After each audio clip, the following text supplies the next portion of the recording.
Are heating up with the primary just 8 days away, and all this week we'll hear from candidates on both parties battling it out for governor. We start with Ken Bennett, a former Secretary of State who says he's up for the challenge. ABC 15's Stephanie Hockridge with his message, all new at 6.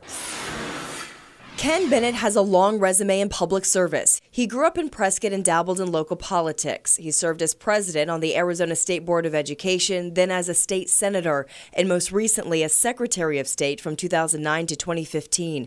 His passion for education and adequately funding public schools never left his blood. Make sure that our first dollars are being spent on our first priorities. You're always going to run out of money, but run out of money on priority 106.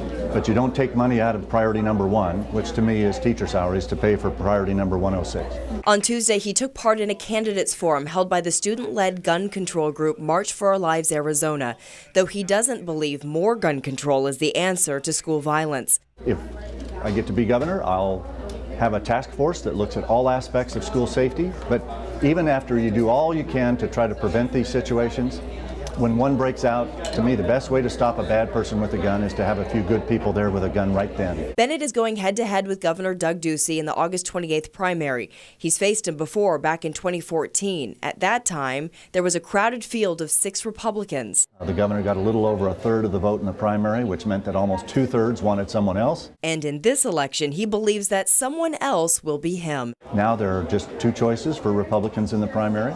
They will have a clear difference and distinction between what we have now and making a change. In Phoenix, Stephanie Hockridge, ABC 15, Arizona. Well, it's a big week for all our candidates. Coming up tomorrow, we hear from Kelly Fryer, one of the 3 Democratic hopefuls making a run for governor.